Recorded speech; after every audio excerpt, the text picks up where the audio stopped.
Alors maintenant, nous allons parler de la démarche budgétaire adoptée au sein des grandes entreprises. Alors pourquoi on va parler des grandes entreprises? Parce que tout simplement, celles-ci généralement pratiquent ce qu'on appelle les meilleures pratiques ou bien les best practices. Donc, leur démarche et leur réflexion représentent généralement un exemple à suivre, un cadre de référence pour les entreprises de petite taille. Alors généralement, les grandes entreprises débutent leur réflexion par la mise en place d'un plan stratégique. Alors dans ce plan stratégique, les entreprises, ou bien les grandes entreprises définissent leur stratégie, leur vision. Il s'agit tout simplement des grandes orientations que l'entreprise est censée suivre ou bien qui va suivre dans les années à venir et qui vise tout simplement de prendre un avantage concurrentiel et de se positionner sur un marché. Bien sûr, l'élaboration d'une stratégie commence toujours par un diagnostic interne en termes de force et de faiblesse et un diagnostic externe en termes d'opportunités et de menaces. Alors ce qu'il faut savoir, c'est que l'élaboration d'une stratégie, même si c'est des cours classiques au niveau des écoles de management, ce n'est pas facile à élaborer. Une stratégie, c'est quelque chose, ou bien c'est une vision qui nécessite la mobilisation de beaucoup de ressources, beaucoup de réflexion. Et les entreprises, ou bien les grandes entreprises, possèdent les moyens nécessaires pour faire appel à de grands cabinets qui représentent des références en la matière et qui peuvent mettre en place une stratégie adéquate avec les entreprises. Alors la deuxième réflexion de planification consiste à élaborer un plan opérationnel. Par rapport à la stratégie, le plan opérationnel définit d'une façon concrète les actions à mener par l'entreprise pour atteindre et réaliser cette stratégie. Il s'agit tout simplement de la mise en place des objectifs. Et les objectifs, à la différence d'une stratégie, sont de nature quantitative. Ils sont quantifiés, alors que la stratégie est généralement de nature qualitative. Et donc, dans le plan opérationnel, généralement, on essaie de faire cette traduction de la stratégie sous forme d'indicateurs et sous forme de quantité et sous forme d'éléments qui sont quantifiables. Alors, dans le plan opérationnel, on essaie également de mettre en place les moyens pour atteindre cette stratégie. Donc, le plan opérationnel contient à la fois les objectifs et aussi les moyens. Alors, le plan opérationnel prend généralement la forme d'un CPC et d'un bilan prévisionnel sur un horizon de 3 ans. Et aussi d'un plan de financement qui représente les moyens à mobiliser pour atteindre ces objectifs. La dernière étape dans cette réflexion est tout simplement la mise en place et l'élaboration des budgets. Alors, les budgets par rapport à la réflexion précédente, c'est-à-dire le plan opérationnel, représentent tout simplement une fraction. C'est-à-dire que le budget égale le plan opérationnel divisé par l'horizon temporel retenu dans le plan opérationnel. Je m'explique. Si par exemple l'entreprise a élaboré le plan opérationnel sur 3 ans, le budget va être dans ce cas égal au plan opérationnel divisé par 3, parce qu'on a dit que le budget représente une année. Donc le budget est une fraction annuelle du plan opérationnel. Alors maintenant, après avoir dressé l'ensemble de cette démarche, on a, si vous voulez, le droit de poser la question suivante. Si l'entreprise n'a pas les moyens d'élaborer le plan stratégique, si l'entreprise n'a pas les moyens d'élaborer un plan opérationnel, est-ce qu'il sera privé de l'élaboration du budget? Alors, je vais vous demander de prendre un petit moment et de réfléchir sur cette question. Donc, je répète la question. Si on n'a pas les moyens nécessaires pour mettre en place une stratégie, pour mettre en place un plan opérationnel, est-ce qu'on va être privé automatiquement de l'élaboration du budget? Alors, si vous l'avez deviné, la réponse est non. Autrement dit, Si vous êtes une petite ou bien une PME, une petite moyenne entreprise, et vous n'avez pas les moyens ou bien les ressources financières et humaines pour élaborer le plan stratégique et le plan opérationnel, vous pouvez tout simplement vous contenter de faire des prévisions annuelles. Et donc, vous pouvez toujours faire une réflexion et travailler avec cet esprit de planification, mais vous allez vous contenter de l'horizon temporel annuel. Donc, vous allez fixer vos objectifs sur une seule année. Voilà. Alors maintenant, nous allons parler de la procédure budgétaire. Dans cette partie-là, nous allons essayer de mettre en évidence l'ensemble des étapes, chronologiquement parlant, à suivre par l'entreprise pour élaborer les budgets. Alors pour commencer, l'entreprise doit passer par une phase préparatoire. Dans cette phase préparatoire, on essaye d'analyser la conjoncture économique générale. Pourquoi? Parce que tout simplement, pour avoir et pour fixer des objectifs qui sont faisables, qui sont effectifs, il faut partir de l'environnement ou bien de la situation générale de l'environnement. Donc l'entreprise doit passer par cette analyse de la conjoncture économique. Par exemple, lorsqu'on veut élaborer nos objectifs dans une situation qui est stable sur le plan économique, n'est pas la même chose que si on va élaborer, par exemple, nos objectifs alors qu'il y a une situation de crise financière, comme par exemple celle qui a touché le monde en 2007. Donc, selon cette conjoncture économique, on va pouvoir tout simplement élaborer des objectifs qui sont faisables, qui sont effectifs et qu'on peut par la suite essayer d'atteindre. Alors, dans cette phase-là, on essaye tout simplement d'analyser les contraintes liées au développement d'entreprise et cette analyse se fait au niveau interne et au niveau externe.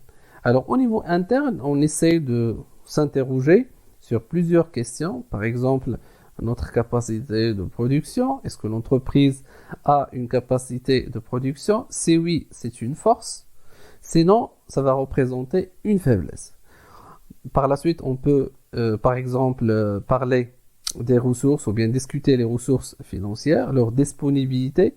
Si l'entreprise dispose des ressources financières abondantes, comme par exemple Apple, c'est une force. Mais si vous êtes une autre entreprise, ça m'étonnerait. Donc, il faut tout simplement prendre en considération les ressources financières dont dispose l'entreprise.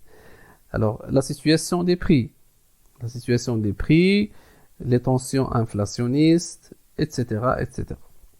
Alors ça, c'est au niveau interne. On essaye d'analyser tout simplement en termes de force et de faiblesse.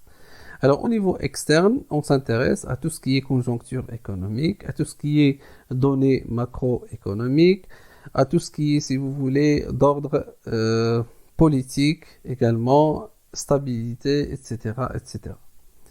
Alors, ça tout simplement, ça vous rappelle la question ou bien la fameuse matrice SWOT. Tout simplement. Donc, il faut partir de cette analyse afin par la suite, comme je viens de dire tout à l'heure, de fixer des objectifs qui sont réalisables. Après la phase préparatoire, la direction générale, on voit aux différents responsables opérationnels ce qu'on appelle une lettre de cadrage.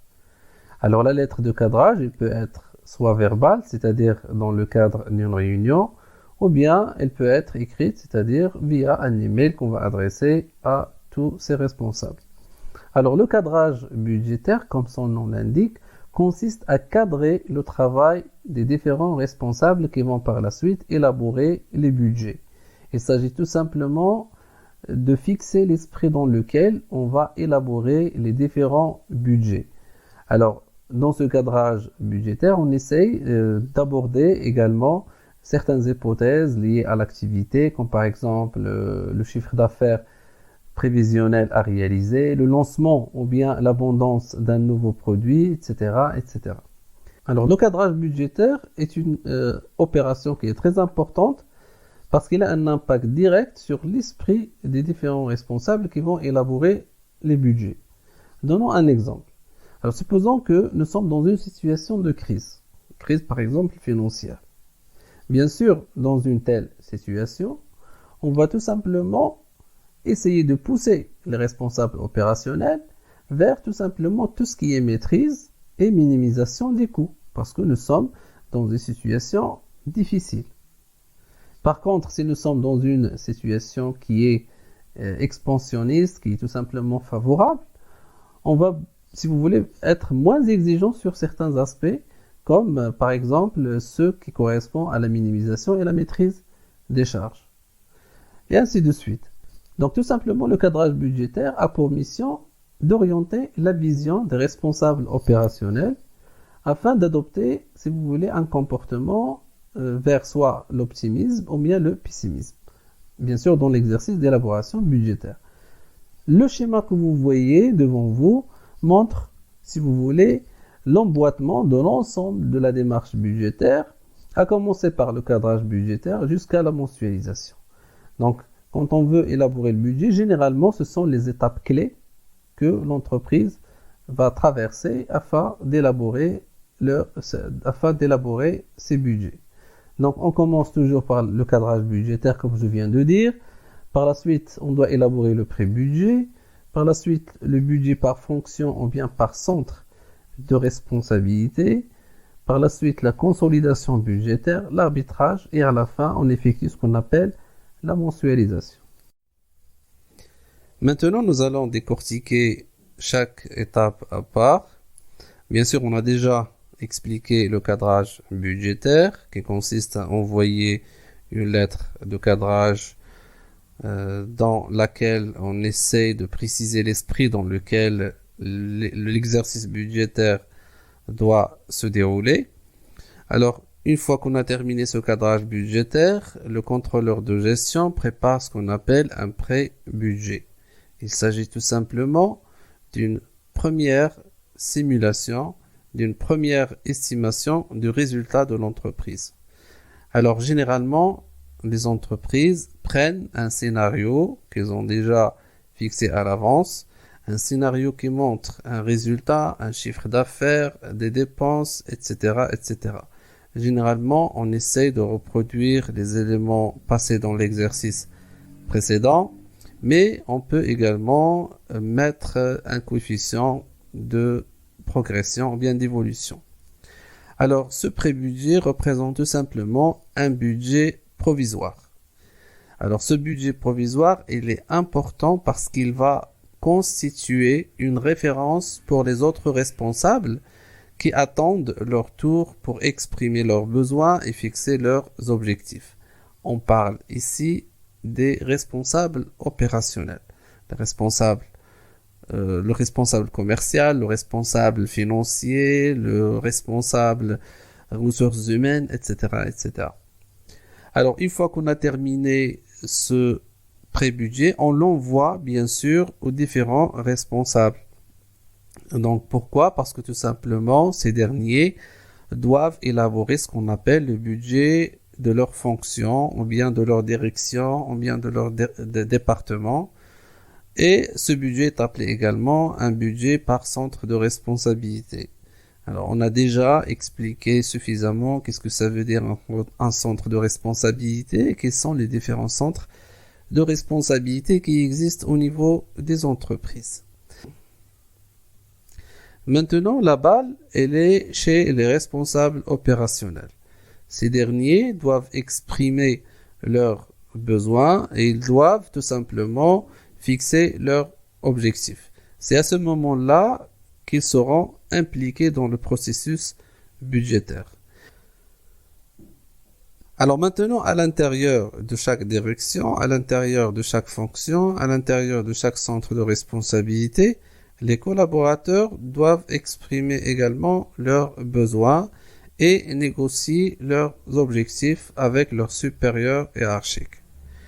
Alors, une fois qu'on a terminé le travail ou bien l'élaboration du budget à l'intérieur de chaque centre, à l'intérieur de chaque fonction, à l'intérieur de chaque direction, on doit négocier avec la direction générale. C'est-à-dire que chaque responsable opérationnel va prendre son budget et il va le négocier avec la direction générale. Et on commence à faire ce qu'on appelle les navettes budgétaires. C'est une notion aussi importante dans ce processus. On fait ce qu'on appelle les navettes budgétaire, c'est-à-dire les budgets font une sorte de navette entre la direction générale et les centres de responsabilité afin de trouver un terrain d'entente. Alors, une fois qu'on a terminé et validé ces budgets par centre, on fait ce qu'on appelle la consolidation budgétaire. Alors, la consolidation budgétaire, comme son nom l'indique, consiste à faire l'agrégation ou bien la somme de ces budgets par centre de responsabilité ou bien par fonction. C'est un travail qui est généralement effectué par le contrôleur de gestion et l'objectif, c'est d'arriver à ce qu'on appelle un budget général. Alors, un budget général prend généralement la forme d'un CPC prévisionnel. Alors, vous pouvez remarquer maintenant que nous avons commencé notre processus avec un CPC prévisionnel dans le cadre de ce qu'on appelle un pré-budget. Et finalement, on arrive à un autre budget prévisionnel ou bien à un autre CPC prévisionnel, mais après avoir validé avec les responsables opérationnels. Alors, la direction générale, maintenant, va analyser la conformité de ces budgets avec les objectifs qui sont préalables. Et en cas de besoin, on peut solliciter les responsables pour introduire des modifications. Alors, une fois consolidé, on passe à une étape d'arbitrage budgétaire. Alors, l'arbitrage budgétaire consiste tout simplement à valider les budgets. Alors, l'organe qui est censé valider les budgets, c'est soit un conseil d'administration ou bien le conseil de surveillance. Alors, s'il vous plaît ici, il faut faire très attention parce qu'on ne parle pas de la direction générale. On parle du conseil d'administration ou bien le conseil de surveillance. Alors, quelle est la différence? Alors, normalement, la direction générale s'occupe de la gestion d'entreprise. Mais le conseil d'administration et le conseil de surveillance est constitué essentiellement par des administrateurs ou bien par des actionnaires. Alors, pourquoi c'est les actionnaires qui doivent valider le budget ou bien qui doivent faire ce qu'on appelle l'arbitrage budgétaire? Parce que tout simplement, l'argent que vous comptez dépenser pour l'année prochaine, c'est l'argent des associés, c'est l'argent des actionnaires. Alors, dans le cadre de l'arbitrage budgétaire, le conseil d'administration, qui est composé, comme je viens de dire, des associés, effectue une réunion avec la direction générale et nous, comme ordre du jour, c'est la validation des budgets. Alors, dans le cadre de ce genre de réunion, on doit tout simplement sortir avec l'aval des actionnaires, c'est-à-dire l'acceptation des actionnaires du contenu des budgets. Bien sûr, là, j'aimerais bien mettre en évidence quelque chose de très important. Alors, la consolidation budgétaire nous permet d'avoir, comme je viens de dire tout à l'heure, un budget général. Ce budget général prend la forme d'un CPC, c'est-à-dire d'un compte de produits et charges. Et donc, il est composé d'un certain nombre de produits et d'un certain nombre de charges. Et ce qui est important, c'est le résultat. Et donc, ce qu'on a soumis aux actionnaires, c'est de valider un résultat. Bien sûr, c'est un résultat prévisionnel. Alors, normalement, ce résultat doit être validé par les associés. Et il ne sera validé que lorsqu'il est satisfaisant en termes de rentabilité, bien sûr. Ce résultat représente une rentabilité future et bien sûr, cette rentabilité doit être validée par les associés. Alors, il se peut que ce montant ou bien cette valeur du résultat n'est pas satisfaisante. Alors, dans le cadre de l'arbitrage du budget, je vais vous donner un petit exemple que vous pouvez imaginer avec moi sur le déroulement de cet arbitrage. Alors maintenant, vous avez, ou bien imaginez que vous avez, ou bien que vous êtes dans cette réunion avec la direction générale, avec les associés, et que nous sommes en train de débattre ce résultat prévisionnel. Bien sûr, les éléments clés de discussion vont être les produits et les charges. À ce moment-là, les actionnaires peuvent manifester soit un accord ou bien un désaccord par rapport au scénario proposé ou bien au scénario proposé. Par exemple, on va dire que les produits ne sont pas suffisants. Le chiffre d'affaires prévisionnel que nous avons élaboré n'est pas suffisant alors que sur le plan économique, il y a une situation favorable. Et bien sûr, la direction générale doit défendre sa position et sa proposition. Et donc, on essaie de trouver un arrangement. Alors, s'ils sont satisfaits, c'est OK, donc on valide les produits. Par la suite, on passe aux charges. Alors, supposons qu'on a trouvé que les charges sont, si vous voulez, très importants.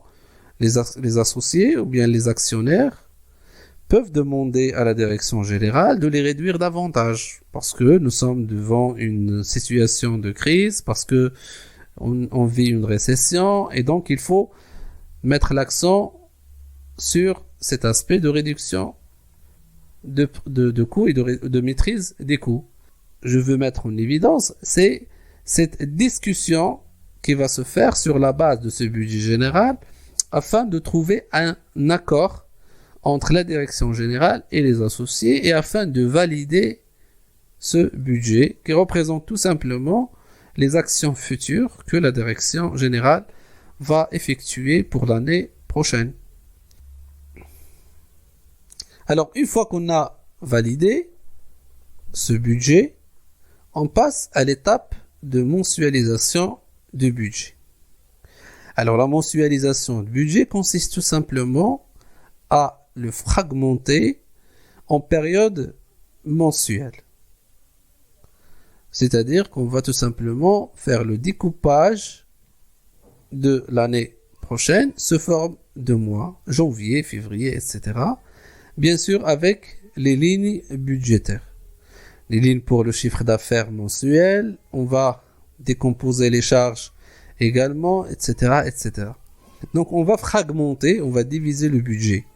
Alors la question qui se pose ici, pourquoi faire recours à cette mensualisation? Alors il y a deux objectifs qui poussent les entreprises à mensualiser les budgets. D'abord, c'est pour pouvoir effectuer le suivi des budgets. Donc on ne va pas attendre jusqu'à la fin d'année pour faire le suivi de budget. Donc on va effectuer le suivi mois après mois, c'est-à-dire de façon mensuelle. Et donc pour pouvoir faire ce suivi, on doit faire tout simplement son découpage en période mensuelle. Alors, deuxième raison, c'est la saisonnalité. Et donc, on ne peut pas effectuer le suivi et le pilotage des réalisations si on se contente de la valeur annuelle. Alors maintenant, nous allons parler du calendrier budgétaire, c'est-à-dire la période à laquelle on doit commencer l'élaboration du budget et la période à laquelle on doit terminer, c'est-à-dire le deadline ou bien tout simplement la date butoir à laquelle on doit être prêt.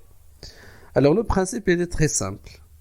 Pour un exercice par exemple 2021, on doit commencer l'élaboration du budget au niveau de l'exercice d'avant. Alors nous sommes déjà en 2020, donc en 2020, on commence l'élaboration de l'exercice 2021.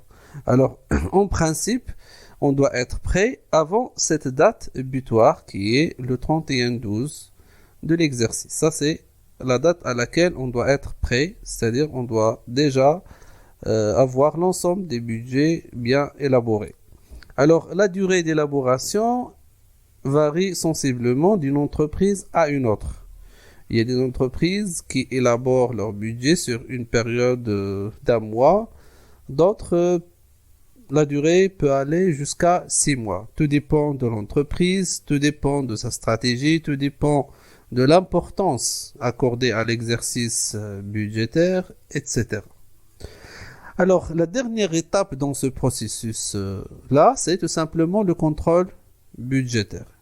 Alors, le contrôle budgétaire consiste tout simplement à faire le suivi des réalisations Et ce suivi, il est effectué grâce à l'étape précédente, qui est tout simplement la mensualisation. Alors, généralement, le suivi des budgets se fait d'une façon mensuelle et également trimestrielle. Bien sûr, ce suivi nous permet d'intervenir en cas d'un écart qui dépasse un certain seuil. Et donc, on peut mettre en place des politiques et des stratégies et des actions d'ajustement afin de le réduire.